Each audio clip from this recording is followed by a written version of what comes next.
अस्सलाम वालेकुम जी, मैं हूं फैसल अब्बास और मेरे साथ इब्राहिम मौजूद हैं। बात करेंगे इलेक्शन ट्रिब्यूनल के हवाले से कि इलेक्शन कमीशन ऑफ पाकिस्तान की नून लीग के साथ मिलकर जो इलेक्शन के ऊपर वारदात थी और फिर इलेक्शन जो ट्रिब्यूनल है उसके जज जस्टिस तारिक महमूद जहांगीरी के ख़िलाफ़ अदम एतमाद, इस्लामाबाद के तीनों हलके, इसमें इलेक्शन कमीशन टेक्निकली तौर पर कौन सी दो नंबरी कर रहा है और इलेक्शन कमीशन का जो इलेक्शन मैनेजमेंट सिस्टम है वो सिस्टम में किस तरह अब जो है वो अप्लाई किया जा रहा है ट्रिब्यूनल के ऊपर, ये तमाम तर टेक्निकल मामलात हम इब्राहिम से समझेंगे। ये जानना इसके लिए बड़े ज़रूरी होगा कि अब इलेक्शन कमीशन ऑफ पाकिस्तान ने फ़ैसला महफूज कर रखा है कि आया ये केस ट्रिब्यूनल के जो हैं वो जस्टिस तारिक महमूद जहांगीरी सुनेंगे या फिर ये किसी और जज को भेज देंगे।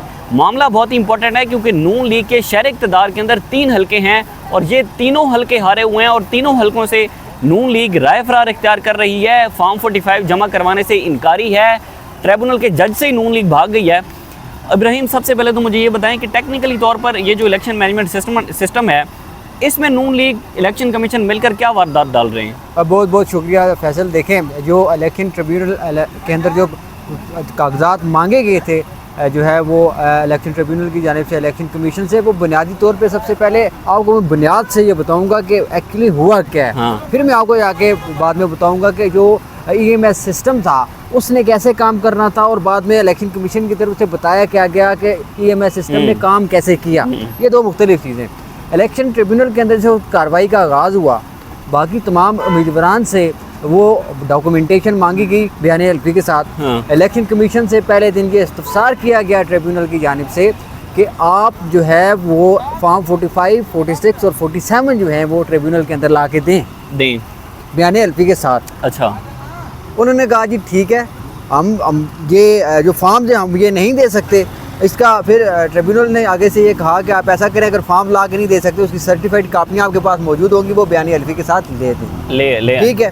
अब चीज़ें दो हैं, जो फॉर्म्स हैं ना, फॉर्म्स वो जो टेम्पर्ड हुए हैं वो इलेक्शन कमीशन की जानिब से ओरिजिनल उनके पास मौजूद हैं। अच्छा, ठीक है। जो ओरिजिनल उनके पास मौजूद हैं। अब जो दूसरे ओरिजिनल फॉर्म्स हैं ना वो उन्होंने वेबसाइट के ऊपर भी अपलोड नहीं किए। अच्छा, यानी कि इलेक्शन कमीशन ने ओरिजिनल फॉर्म 45 अपलोड नहीं किए हुए। ओरिजिनल अगर करेंगे, अगर मिसाल के तौर पर ओरिजिनल निकल आते हैं और उनके जो ओरिजिनल फॉर्म्स हैं वो EMS सिस्टम के अंदर बनाई गई स्नैप्स के साथ मिलते हैं। अच्छा, ठीक है। ठीक है। टेम्पर्ड फॉर्म अलग है। हाँ। ठीक है। ओरिजिनल ज़रा पहले जो ओरिजिनल था वही बाद में टेम्पर हुआ। ठीक है। EMS सिस्टम के अंदर बुनियादी तौर पे टेम्पर्ड फॉर्म में नहीं है, उसके अंदर ओरिजिनल फॉर्म में है। अच्छा। तो ट्रिब्यूनल की जानिब से ये कहा गया कि आप जो है वो फॉर्म 45 ला के इसकी जो है वो अदालत में दें। तो उसके बाद उन्होंने कहा जी हम वो तो ला के नहीं दे सकते, वो कॉन्फिडेंशियल डॉक्यूमेंट्स होते हैं, हम वो बाहर नहीं दे सकते। कि उसके ऊपर जो है वो अदालत ने कहा, ये ट्रिब्यूनल ने ये कहा कि आप ऐसा करें, फिर उसकी सर्टिफाइड कापी जो है ला के दे दें। वहाँ पे शोएब शाहीन साहब मौजूद थे। शोएब शाहीन साहब ने कहा इन्होंने एक सिस्टम बनाया था EMS सिस्टम। हाँ। जिसने जो इलेक्शन मैनेजमेंट सिस्टम था उसने उसको प्रिजाइडिंग ऑफिसर ने और साथ में जो RO था उसने इसको इस्तेमाल करना था और स्नैप बना के भेजने थे। RO ने वाकई वहाँ से भेजना था इलेक्शन कमीशन को। उस पूरे सिस्टम के अंदर जो रिकॉर्ड है वो इलेक्शन कमीशन के पास आना था। वहाँ पे ये मौक़िफ़ अपनाया गया जो उसकी इलेक्शन कमीशन की तरफ से कि वो प्रिजाइडिंग ऑफिसर ने इस्तेमाल ही नहीं करना था, वो इस्तेमाल करना था RO ने। और जो प्रिजाइडिंग ऑफिसर था उसने फॉर्म 45 ला के RO को देना था। RO ने उसकी स्नैप बनानी थी, वो टाइम और सारी चीज़ें वहाँ पे नोट होनी थी। शोएब शाहीन साहब की तरफ से ये कहा गया कि जो उनका सिस्टम था उसमें ये था कि प्रिजाइडिंग ऑफिसर और RO दोनों ने इसको इस्तेमाल करना था और जो स्नैप बनानी थी उसकी रिकॉर्ड जो है वो इलेक्शन कमीशन के पास मौजूद होगा।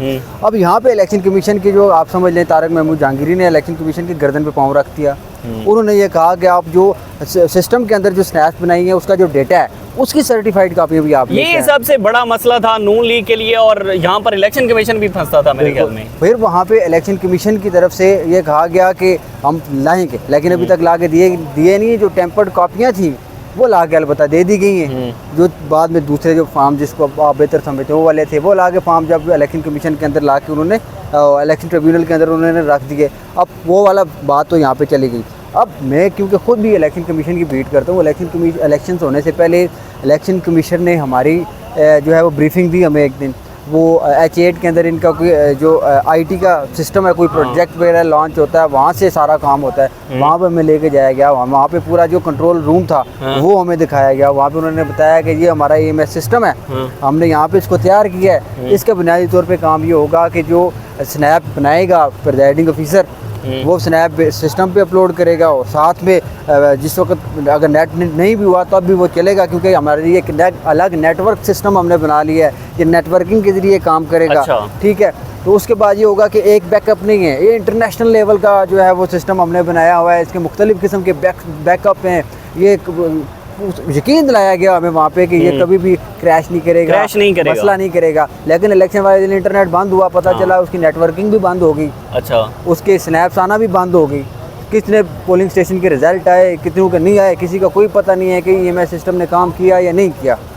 अब जो फिर इलेक्शन कमीशन के जो इलेक्शन ट्रिब्यूनल के अंदर जो मौक़िफ़ था वो उनका तज़ाद था। बुनियादी तौर पे जो मैं बताना चाह रहा था, जो हमें बताया गया कि ये प्रिजाइडिंग ऑफिसर और RO दोनों इस्तेमाल करेंगे। इलेक्शन कमीशन के अंदर, इलेक्शन ट्रिब्यूनल के अंदर आके इलेक्शन कमीशन ने मौक़िफ़ अपनाया, ये सिर्फ RO के लिए था, ये प्रिजाइडिंग ऑफिसर के लिए नहीं था। अच्छा। वहाँ पे अब ज़ाहिर है जो फॉर्म वहाँ पे RO ने या प्रिजाइडिंग ऑफिसर ने जो ओरिजिनल फॉर्म की फ़ोटो बनाई होगी, उसकी डेट टाइम सारी चीज़ें मौजूद होंगी।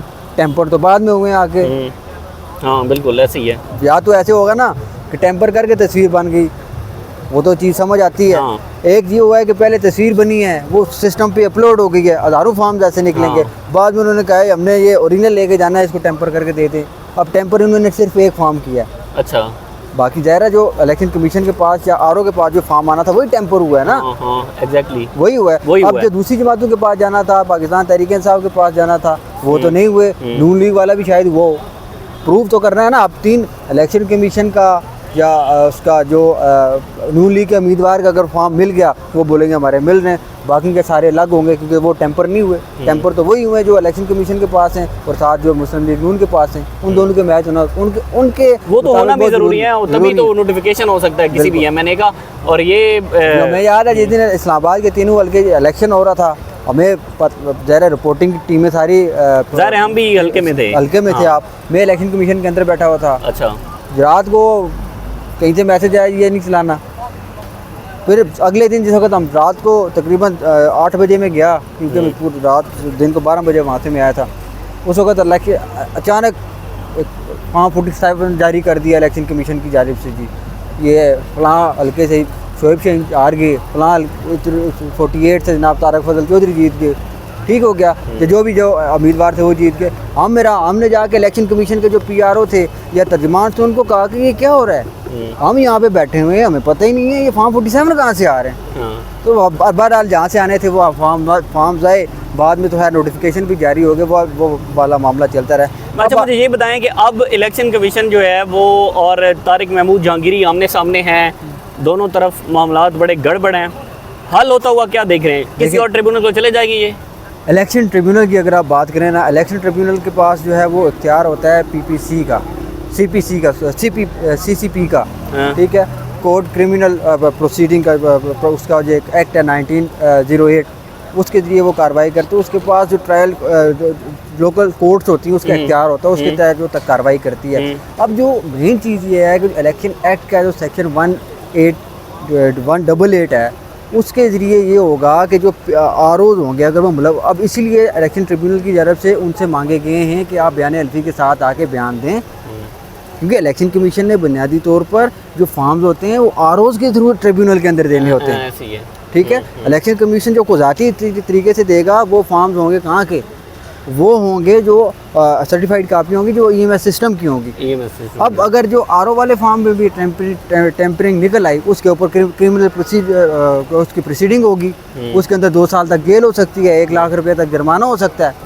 इसके ऊपर जो क्रिमिनल कार्रवाई जिस वक्त उनकी होगी, इस वजह से उनकी नौकरी भी खत्म जा सकती है। जो तीनों ROs हैं उनको भी जो है वो इलेक्शन ट्रिब्यूनल की तरफ से ये कहा गया है कि आप लाके बयान हल्फी के साथ जवाब जमा करवाएं। अभी तक उनकी तरफ से भी नहीं ला रहा है, इसलिए शायद ROs की तरफ से भी ये इलेक्शन कमीशन को कहा जा रहा है कि आपने इतना बड़ा काम तो कर दिया, अब हमारी नौकरियां भी खतरे में। ठीक है ना। एक दूसरी मैं आपको इंटरेस्टिंग चीज़ बताऊं, इलेक्शन कमीशन का अपना यह मानना है या ज़रा ये कहते हैं कि अगर शोएब शाहीन साहब को और सलमान अकरम राजा साहब को जिता दिए जाते हल्के, तो ये रोला ही नहीं पड़ना था फॉर्म 45, 46, 47 का। हमने पूछा वो क्यों, उन्होंने कहा जिस वक्त वो आ रहे हैं उनको सारे वो क्योंकि वकील हैं, उनको हर चीज़ का पता है। अली बुखारी और शोएब शाहीन साहब, ये तीनों जो बड़े वकलात हैं इनको तो पता है कि क्या कहानी क्या होती है, फिर कौन सा फॉर्म किस काम के लिए आता है। एग्जैक्टली यानी कि लीगल प्रोसेस क्या है इलेक्शन का। अब वो इलेक्शन कमीशन खुद परेशान है कि अगर ये मामला यहाँ पे चला गया तो फिर हमारी भी खैर नहीं है, ठीक है, और ना जो है वो जिनको जितवाया उनकी खैर है और ना जिन्होंने जितवाया उनकी खैर है। वो जाहिर है चीज़ें सारी अया हो जाएंगी। दूसरी चीज़ एक और मैं आपको मज़े की चीज़ बताऊँ, जो लोग जीते हैं या जिनको जितवाया गया है वो उनके लिए ख़तरा तो अभी भी टला नहीं है, क्योंकि इलेक्शन ट्रिब्यूनल का हो या इलेक्शन कमीशन हो, फैसला जो है वो हाई कोर्ट के अंदर कहीं ना कहीं तरीके से मुड़ेगा। और आप अगर इलेक्शन कमीशन की तारीख देखें, मैंने खुद सवाल किया था चीफ इलेक्शन कमिश्नर से बैठ के कि आपने कहा था कि इलेक्शन की तारीख देना हमारा इख्तियार है, सुप्रीम कोर्ट ने कहा आपने गलत किया है। हालांकि अतरम नीला ने वहाँ पे आके एक इजाफी नोट लिखा कि इनके ऊपर आर्टिकल 6 लगता है इलेक्शन कमीशन के ऊपर और सदर के ऊपर। उन्होंने कहा नहीं मैंने ये नहीं कहा, ये वो मेरे पास ख़त पड़ा था, मैं अगले दिन उसी वक्त मैंने ट्वीट किया, इन्होंने ख़त में लिख के कहा कि हमारे पास इख्तियार है, सदर को एल ही नहीं है कि आके इस तरह की बात करे। अब जो भी आप जितना भी रजीम चेंज के बाद जितनी भी कार्रवाइयाँ की हैं इलेक्शन कमीशन के अंदर, वो बिल्कुल एक लग रहा है कि किसी मकसद के लिए किए और ख़ास जमात के खिलाफ, ख़ास तौर पर इमरान खान के खिलाफ। ये बाकायदा नज़र आ रहा है कि इलेक्शन कमीशन पार्टी बना हुआ है इमरान खान साहब और उसने पाकिस्तान तहरीक इंसाफ के खिलाफ। बिल्कुल ये इलेक्शन मैनेज किया गया है इलेक्शन कमीशन ने, और chief election commissioner Sikandar Sultan Raja ने उसमें बड़ा अपना अहम किरदार अदा किया है। और जो है वो जो फौजी इस्टेब्लिशमेंट की बी टीम का किरदार अदा किया है उन्होंने इस इलेक्शन को मैनेज करके। बहरहाल इससे जुड़ी जो भी तफसीलात होंगी शेयर करते रहेंगे। हम दोनों को इजाज़त दीजिए, अल्लाह हाफ़िज़।